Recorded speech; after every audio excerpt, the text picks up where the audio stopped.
continue. In September of 1831, a few weeks after Nat Turner's slave rebellion, William Reynolds, a free black preacher at First Baptist Church in Richmond, surrendered his preaching license to the church.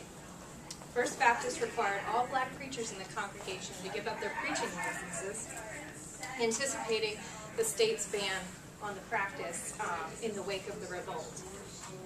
Although the church elders restricted these men's preaching rights, several months later they appointed several black men, including Reynolds, to supervise the discipline of the black members in the congregation. Reynolds continued to serve as a leader over the black members at First Baptist until 1835, when he requested a letter of recommendation to move on to another church. Not only did the church leaders give him this letter, they also drew up a certificate that explained that he had been licensed to preach and that the license had been revoked because of the state legislation. If Reynolds decided to move to a state that allowed blacks to preach, he could present this certificate to another church and perhaps receive a new license. Effectively, the document asserted that he had left the church as a preacher in good standing. First Baptist made a point of helping him to prove that. Reynolds' case is just one example of the complex interactions of black and white Baptists in southeastern Virginia. Historians such as Christine Hireman and Charles Irons have contended that the relationship between black and white Christians went from that of more of a fellowship in the 18th and early 19th centuries to one of racial domination and close supervision of blacks by whites in the years after Nat Turner's rebellion.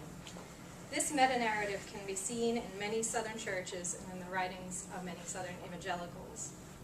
Without a doubt, evangelical churches reflected many of the injustices of the South. Black members were generally not allowed to vote in church decisions. Black members were often forced to sit in separate sections of the building. Blacks could not serve in leadership over white members. And worst of all, the church did little to resist the injustices of slavery in the 19th century.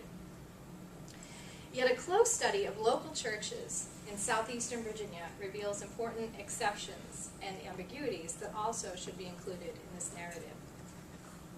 I'm going to talk about two main points today. In my research, I found two seemingly contradictory narratives which emerged when studying the churches of this period. And I've observed both of these trends both before and after Nat Turner's rebellion. The first is a persistence of biracial fellowship in some churches.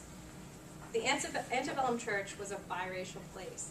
It was the place where blacks and whites came the closest to equality and unity during this period. As members of evangelical congregations, many blacks and whites attended church together week after week. And I'll talk more about that in a minute. But the second trend that I'm going to discuss is an expansion of Black Baptist religious autonomy and leadership. Despite oppressive legislation and prejudice in the South, black evangelicals experienced significant social and spiritual freedoms in the antebellum period. My research has primarily focused on church record books, church minute books, which would basically take notes of church business meetings, cover discipline, baptisms, and I studied the record books of 40 churches in the region. These are primarily interracial churches, but several of them were actually all black churches as well. So first, just to discuss the immediate effects of Nat Turner's rebellion.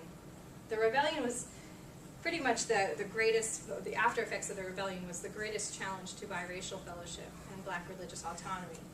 But rather than characterize the rebellion as a turning point in Southern evangelicalism, as scholars commonly do, I found surprising examples of consistency in the churches of the region. There was a suspension of biracial communion in congregations, specifically in and around Southampton County, the location of the revolt. Churches like Black Creek, for instance, forbid blacks from taking communion for a time and investigated each of the black members. But most of these members returned to the churches in full fellowship, and biracial communion eventually resumed. At other churches, kind of farther outside of Southampton County, I actually found no mention of the rebellion in the church records.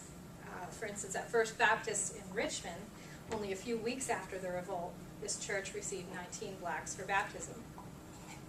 So without minimizing the severe discrimination with which white Baptists reacted to black brethren after the rebellion, it is noteworthy that most black Baptists maintain their relationship with their churches. These men and women would continue to receive the right hand of fellowship, as Baptists call it, along with whites, and black leaders would continue to serve in increasingly autonomous Afro-Baptist communities. So what are some of the ways that I've witnessed interracial fellowship in the churches? The first is in the area of baptisms. We find that white Baptists really accepted black Baptist conversion narratives, conversion experiences. These people shared certain core beliefs, the belief in conviction of sin, the need to repent publicly of sin, to accept God's grace, which would lead to salvation. And in order to become a member of a Baptist church, you literally had to, quote, present yourself for baptism. You would need to publicly stand before the church, repent of sin, and if that experience was deemed genuine, you could receive the right hand of fellowship. And I found hundreds of examples of blacks and whites following this same process of membership. One example, at Portsmouth Baptist, a black woman and 4 black men, quote, presented themselves by giving a satisfactory account, quote, of the Lord's dealing with them on a Sunday in January of 1841. And the church members voted unanimously to accept these people as members. So whites listened attentively and seriously to black people's conversion narratives. Church members crossed racial lines to give legitimacy to one another's religious experiences and to accept each other as brethren. Second example of biracial fellowship is in the area of church discipline. Now, the Baptist churches of the antebellum period looked a lot different than most churches do today, in that they regularly practiced church discipline by citing and excluding members for a variety of transgressions. There were many, and if you repented publicly before the congregation, you could be accepted or restored back into membership. And I found similar percentages of whites and blacks that were excluded, and then some of them restored in the Tidewater churches.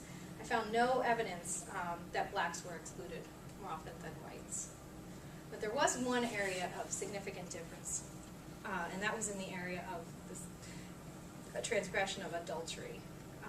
Church leaders actually changed the rules on adultery, you might be familiar with this, to accommodate for slaves to remarry when their spouses were sold away. To the point that in some churches, marriage vows were rewritten to, until death or removal do you part.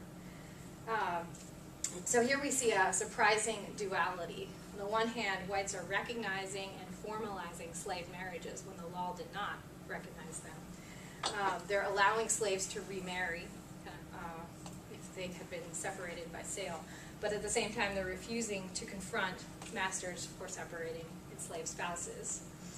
So we see accommodation to both slaves and slaveholders, which was common in evangelical churches in the South. And the discipline of slaves did often support the slave system. There were very many Southern evangelicals who were slaveholders. Slaves were disciplined for running away, for instance, for stealing from their masters, etc. A variety of sins, as the church called it. Still, the churches respected blacks as individual members. One example is at Black Creek Church.